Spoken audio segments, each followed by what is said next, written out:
இந்த எபிசோட்க்கு வியூஸ் வேணும்னா குறைச்சலா வரலாம். ஆனா இதுல இருக்க சஸ்பென்ஸும் ட்விஸ்டும் கொஞ்சம் கூட காரம் குறையாம இருக்கு. நீங்க எதிர்பார்க்காத பல சம்பவங்களும் இதுக்கப்புறம் கதை எதை நோக்கி போக போகுதுன்னு இந்த எபிசோட்ல தெரிஞ்சிடும். So yellow jacket fans don't miss it. இது உங்கள் ஃபிலிம் சப்ஸ்கிரைப் பண்ணாதவங்க சப்ஸ்கிரைப் பண்ணிக்கோங்க. அப்படியே வீடியோக்கு ஒரு லைக்கும் போட்டுருங்க. லாட்டியோட நிழல தலைக்கு மேல மான் கொம்பு வளர்ந்த மாதிரி காட்டி போன எபிசோட முடிச்சாங்க. நட்டாலியோட விஷன்ஸ்ல வந்த அந்த மர்மன் நபரும் இவளும் ஒரே ஆளா அப்படின்ற அந்த கேள்வியோட இந்த கதை ஆரம்பிக்குது. இந்த மிஸ்டி வீட்டுக்கு போகாம இந்த செட்டர்லயே அடக்கலம் ஆயிட்டா. அண்ட் பாஸ்ட்ல பார்த்தா பனி புயல்ல மாட்டிக்கிட்ட ஷானாவையும் டைசாவையும் காப்பாத்துறாங்க. ஷானாக்கு பிரசவ வலி, ஸோ அதனால அவளுக்கு பிரசவம் பார்க்க எல்லாத்தையுமே அரேஞ்ச் பண்றாங்க. அப்படியே கட் பண்ணி பிரசனுக்கு வந்தா மிஸ்டி லாட்டிய பார்த்து இதெல்லாம் எதுக்கு பண்ற, நட்டாலியை நீ என்ன சொல்லி மயக்கனா அப்படின்ட்டு கேக்குறா. ஆனா லாட்டி, நான் யாரையும் கன்வெர்ட் பண்ணல, யாரையும் கட்டாயப்படுத்தல, இந்த சென்டர் முழுக்க வெறும் அன்பு அரவணைப்பு மட்டும்தான் நிறைஞ்சு இருக்கு. இப்ப இருக்க சிச்சுவேஷன்ல நீயும் நட்டாலியும் இங்க இருக்கிறது தான் சேஃப்னு சொல்றா. இவளுக்கு ஒண்ணுமே புரியல. அப்படியே கட் பண்ணா இங்க போலீஸ்காரங்க ஷானாவையும் கேலையும் விசாரிக்க கூப்பிட்டுருக்காங்க. சோ அதனால அதை பத்தி டென்ஷன்ல வீட்டுல பேசிட்டு இருக்காங்க. அப்படியே கட் பண்ணா பாஸ்ட்ல மிஸ்டி ஷானாக்கு பிரசவம் பார்க்க ட்ரை பண்ணிட்டு இருக்கா. ஆனா அவளால கான்சென்ட்ரேஷனே பண்ண முடியல. அப்படியே பயத்துல பாத்துட்டு இருக்கா. அப்படியே கட் பண்ணா இங்க அதே மாதிரி நம்ம நட்டாலி கான்சென்ட்ரேஷனே இல்லாம மனசு உடைஞ்சு போய் டிராவிஸ் சாவுக்கு நாம தான் காரணம், நாம சொன்ன வார்த்தைகள் தான் அவனை சூசைட் பண்ணிக்க தூண்டிருக்கு அப்படின்ட்டு நினைச்சு ஃபீல் பண்ணிட்டு இருக்கா. ஆனா அப்படிலாம் ஒண்ணும் இல்ல, உங்க மேல எந்த தப்பும் கிடையாது அப்படின்ட்டு லிசா சமாதானம் பண்ணிட்டு இருக்கா. அப்படியே கட் பண்ணா இங்க அதே நேரம் வினேஷா வேலை பார்த்துட்டு இருக்கா. அப்ப வழக்கம் போல நைட் நடந்தது எதுவுமே ஞாபகம் இல்லாம டைசா வரா. நைட் என்ன நடந்தது அப்படின்ட்டு கேக்குறா. நைட் நம்ம டைசாவுடைய இன்னொரு பர்சனாலிட்டி இது நம்ம இருக்க வேண்டிய இடமே இல்ல அப்படின்ட்டு சொல்லியிருக்கு. அதுக்கு என்ன அர்த்தமா இருக்கும் அப்படின்ட்டு ரெண்டு பேரும் பேசிட்டு இருக்காங்க. அப்படியே பேசிட்டு இருக்க கட் பண்ணி பாஸ்ட்ல பார்த்தா மிஸ்டி கையில ரத்தத்தை பார்த்தோன்னே அவளுக்கு கிறிஸ்டல் ஞாபகம் வருது. அதை பார்த்தோன்னே இவளுக்கு ரொம்பவும் பயம் வருது. உடனே இவ எழுந்து என்னால முடியாதுன்னு அங்கிருந்து போறா. உடனே நட்டாலி கோச்சை கூட்டிட்டு வரா. ஏன்னா ஸ்கூல்ல கோச்சு ஒரு நாள் டெலிவரி எப்படி பண்றது அப்படின்ட்டு ஸ்மார்ட் கிளாஸ் எடுத்துருப்பாரு. ஆனா பார்த்தா சுவாலஜி சார் வரலன்னு அவரோட கிளாஸ்ல வீடியோ மட்டும் தான் பிளே பண்ணிருக்காரு. இவருக்கு ஒண்ணுமே தெரியாது. சாரிமா, எனக்கு எதுவுமே தெரியாது. அண்ட் அது இல்லாம நம்ம ஷானாவை அப்படி பார்த்தோன்னே அவரால் தாங்க முடியல. பயத்துல அங்கிருந்து போயிடுறாரு. அதை பார்த்தோன்னே ஷானா இன்னுமே பயப்படுறா. உடனே நட்டாலி, அகிலா இருக்கும் போது நீ ஏன் பயப்படுற, அவளுக்கு எல்லாமே தெரியும் அப்படின்ட்டு சொல்றா. அதை கேட்டோன்னே அகிலாக்கே ஷாக் ஆயிருது. ஏன்னா நானா அப்படின்ட்டு பாக்குறா. உடனே அகிலாவும் அவளால முடிஞ்சதை ட்ரை பண்றா. அப்ப அந்த டிராவிஸ் ஒரு மானோட மண்டை ஓட்டை எடுத்துட்டு வந்து நடுவுல வச்சு அதுக்கு மேல லாட்டி அடிக்கடி பண்ற மாதிரி கையை அறுத்து அவனோட ரத்தத்தை காணிக்கையா செலுத்துறான்.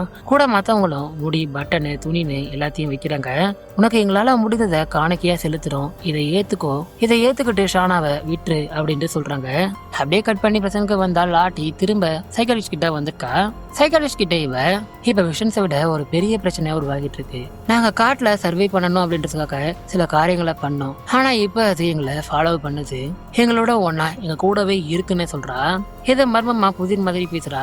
அப்படியே கட் பண்ணி திரும்பவும் பாஸ்ட்டுக்கு வந்தா அகிலா சொல்ல முடியாத ஒன்ன வெளியே எடுக்கிறா. இந்த சீனை நல்லா காட்ட முடியாது, சோ அதனால ஜஸ்ட் கற்பனை பண்ணி பாத்துக்கோங்க.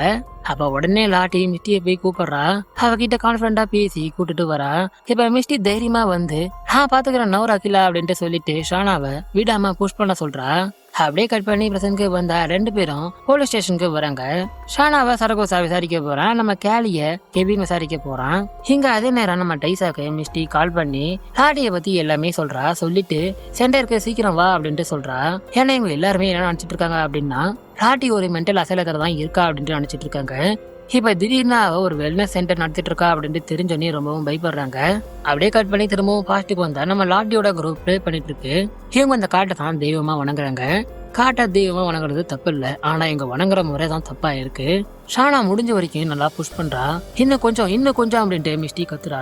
உடனே ஷானா மயங்கிடுறா. ஐயோ, இந்த நேரம் பார்த்து மயங்கிட்டாலே குழந்தைக்கு என்ன ஆக போகுது அப்படின்ட்டு பாத்துட்டு இருக்க. உடனே கண் முடிச்சுக்கிறா. எல்லாரும் ரொம்ப சந்தோஷமா இருக்காங்க. என்னாச்சுன்னு பார்த்தா ஆண் குழந்தை பிறந்திருக்கு. குழந்தைய பார்த்தோன்னே இவ்வளவு ரொம்ப சந்தோஷப்படுறா.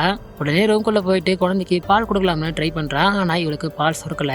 குழந்தை பசியில அழ ஆரம்பிக்குது. இவங்க ரொம்ப நாளா ரொம்ப மாசமா சரியா சாப்பிடாம சத்தானதை சாப்பிடாம இருக்காங்க. சோ அதனால நம்ம ஷானாக்கு பால் சுரக்கல. ஆனா குழந்தை பசியில நிறுத்தாம அழுதுட்டு இருக்கு. அப்படியே கட் பண்ணி பிரசனுக்கு வந்தா ஜெஃப் பொண்டாட்டி பிள்ளைக்காக போலீஸ் ஸ்டேஷனுக்கு முன்னாடி வெயிட் பண்ணிட்டு இருக்கான். அப்ப வெயிட் பண்ணிட்டு இருக்க நம்ம ஷானாவோட மொபைலுக்கு டைசா கால் பண்றா. ஷானா எங்கன்னு கேக்குறா. ஆனா இவன் பாத்ரூம்க்கு போயிருக்கா அப்படின்ட்டு போய் சொல்றான். சரி ஓகே ஜெய்வா வந்தா கால் பண்ண சொல்லுன்னு டைசா கட் பண்ண பாக்குறா. ஆனா உடனே இவன் ஏதாவது சொல்லணும்னா சொல்லு அப்படின்ட்டு சொல்றான். டைசா நானும் வினேசாவும் லாரியோட சென்டருக்கு போயிட்டு இருக்கோம் அப்படின்ட்டு மிஸ்டி சொன்னது எல்லாத்தையுமே சொல்றா. அப்படியே எங்க சென்டர்ல பார்த்தா நட்டாலி சாப்பிடலாம்னு வரா. அப்ப மிஸ்டியை பாக்குறா. பார்த்தோன்னே ஷாக் ஆயிடுறா. மிஸ்டி, உன்னை காப்பாத்த தான் நான் இங்க உள்ள வந்தேன், எப்படி நம்ம சீக்கிரம் வெளியே போயிடலாம் அப்படின்ட்டு சொல்றா. அதுக்கு நட்டாலி எப்பயும் மேல கோவப்படுறவ இப்ப கோவப்படாம பயத்துல நம்மள யாராலையும் காப்பாற்ற முடியாதுன்னு சொல்றா. அதை கேட்டோன்னே மிஸ்டிக்கு ஒண்ணுமே புரியல. அதனால அங்க போலீஸ் ஸ்டேஷன்ல விசாரணை நடந்துட்டு இருக்கு. ஷானா ஒரு ஸ்டோரியை மேக்கப் பண்ணி சொல்லிட்டு இருக்கா. ஆனா சரக்குசா, வாவ் சூப்பர் ஸ்டோரி மேம், அப்படியே இவனை வச்சியும் ஒரு ஸ்டோரி சொல்லுங்க என்ன அப்படின்ட்டு ஆடமோட போட்டோவை காட்டுறான். அப்படியே இந்த பக்கம் வந்தா நம்ம கேலி அம்மா மாதிரியா அழுது சீன் கிரியேட் பண்ண ட்ரை பண்ணிட்டு இருக்கா. அப்படியே பாஸ் பக்கம் வந்தா ஷானா தூங்கிட்டு இருக்கா. அப்ப உடனே கண்ணை முடிச்சு பார்த்தா பக்கத்துல இருந்த குழந்தைய காணோம். ஐயோ குழந்தைக்கு என்னாச்சு அப்படின்ட்டு அழண்டை எழுந்து பாக்குறா.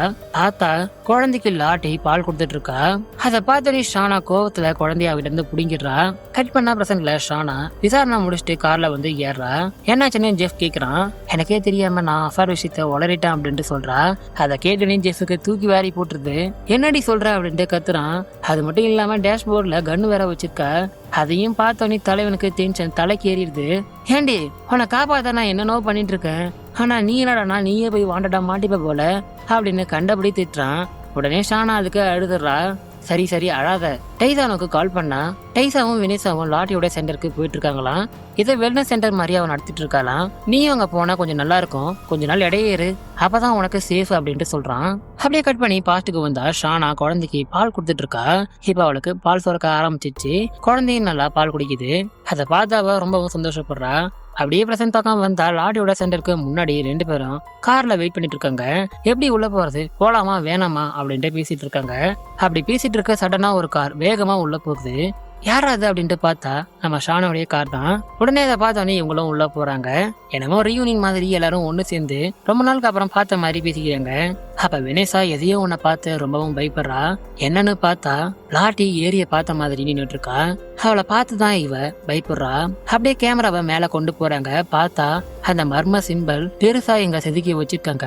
காட்டுல நடந்தது எல்லாமே திரும்பவும் நடக்க போகுது அப்படின்ட்டு ஒரு ஹிண்ட கொடுத்து அப்படியே கட் பண்றாங்க. பாஸ்ட்ல பார்த்தா ஷானா தூங்கி எழுந்திருக்கா. மறுபடியும் குழந்தைய காணோம். அதனால இவ ரொம்ப பயத்துல குழந்தைய தேடி வெளியே வரா. பார்த்தா குழந்தைய பிச்சி கொதறி எல்லாரும் ஒண்ணு சேர்ந்து சாப்பிட்டுட்டு இருக்காங்க. அதை பார்த்தோன்னே இவ பயத்துல கத்த திரும்பவும் ஷானா தூக்கத்துல இருந்து எழுந்திருக்கா. என் குழந்தைக்கு என்னாச்சு, நீங்க என்ன பண்ணீங்க அப்படின்ட்டு கத்துறா. எல்லாரும் ரொம்ப சோகமா இருக்காங்க, அழறாங்க. டைசா அழுதுகிட்டே உனக்கு ரத்தம் அதிகமா போனதுல நீ மயங்கிட்ட, இப்பதான் நீ எழுந்திருக்க அப்படின்ட்டு சொல்றா. மிஸ்டி அழுதுகிட்டே என்ன மன்னிச்சிரு ஷானா, என்னால எதுவுமே பண்ண முடியல அப்படின்ட்டு குழந்தைய கொடுக்குறா. பார்த்தா குழந்தை இறந்து பிறந்திருக்கு. அப்படின்னா இதுக்கு முன்னாடி பார்த்தது எல்லாமே ஷானாவுடைய கனவு. ஷானா குழந்தை இறந்ததை எடுத்துக்க முடியாம கத்துறா. இல்ல இவன் உயிரோட தான் இருக்கான், என்கிட்ட பேசுனா, நான் உனக்கு பால் கொடுத்தேன் அப்படின்ட்டு கத்துறா. ஆனா எல்லாரும் அவளை சமாதானம் பண்ண ட்ரை பண்றாங்க. ஆனா அவ ஏத்துக்க முடியாம கத்திட்டு இருக்கா. அப்படியே இந்த எபிசோட் முடியுது. இதுக்கப்புறம் என்னாக போகுது, எங்க போய் முடிய போகுது அப்படின்ட்டு நெக்ஸ்ட் எபிசோட்ல பார்ப்போம். Thank you guys.